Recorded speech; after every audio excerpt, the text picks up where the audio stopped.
hundreds of years of genocide and forced assimilation into a dominant society have left a scar on Native people throughout the world, which some elders refer to as the soul wound.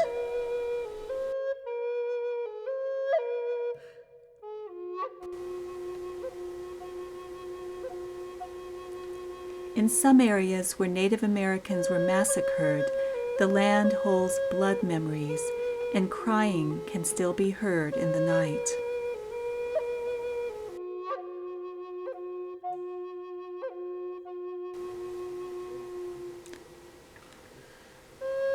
The unhealed traumas of the past are handed down from generation to generation, resulting in extremely high rates of domestic violence, substance abuse, diabetes, and depression.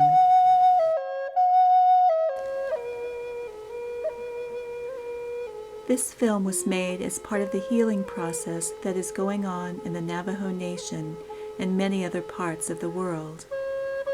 While it focuses on the Dine, the story is true for many Native people who have been colonized.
It was in 1864 that the Dine, also known as Navajos, were forced to relocate hundreds of miles from their sacred homeland to a desolate place in New Mexico called Fort Sumner.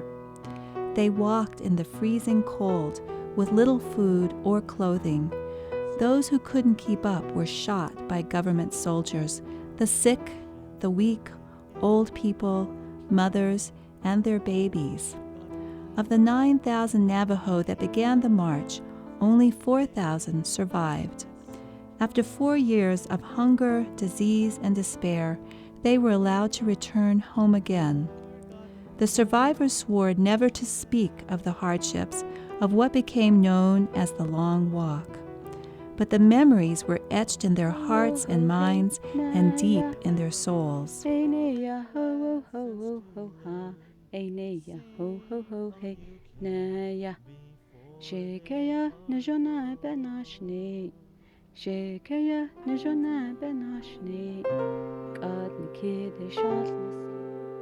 Once the Navajo returned to their homeland, assimilation into white culture continued. A law passed in 1887 required that all Indian children attend boarding school. In the early years, some children were kidnapped or taken at gunpoint. They were separated from their families for years, and brutality and severe discipline were commonplace. Boarding school philosophy was that native language and tradition was the enemy of progress. I went to boarding school back in the early 60s, and that was the time when, the boarding school was probably at its height of very aggressive assimilation, through forced separation of kids from parents, through various Christian denominations, and I guess a lot through also just a denial of the identity, denial of the culture, and everything that we did and everything that we were taught and everything that happened in boarding school by those who were charged to take care of us, to teach us, was to invalidate our culture, our identity, and that's the whole mission of the Interior Department then. The hurricane fence that surrounded us was a prison. It was a concentration camp, was what it was.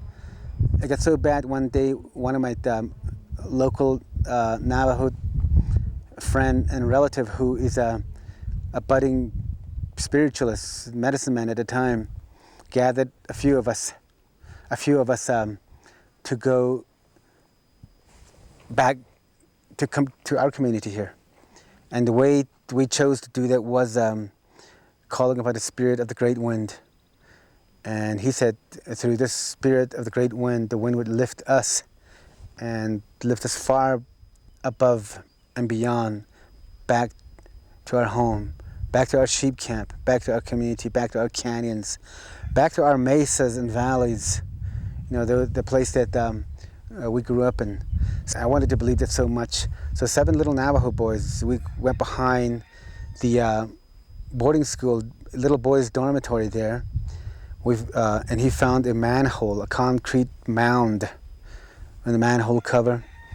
And he told us to stand on top of that. So we stood on top of that. While he stood in the middle, we all held hands. He chanted.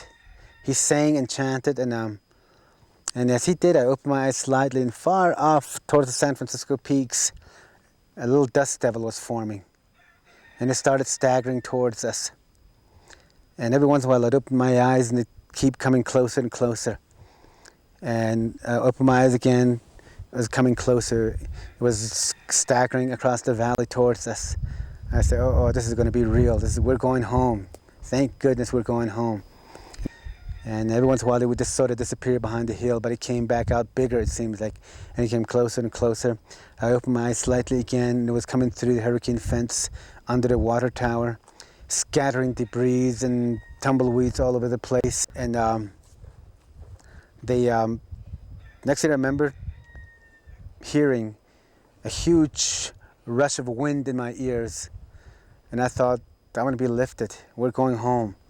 And then I opened my eyes again, and I was totally disheartened to still feel the firmness of the manhole cover.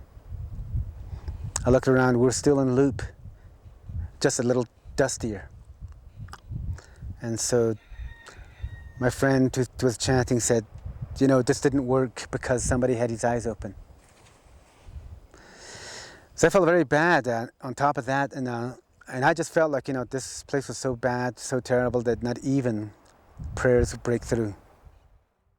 The government felt that we weren't civilized enough, according to what they think is civilized.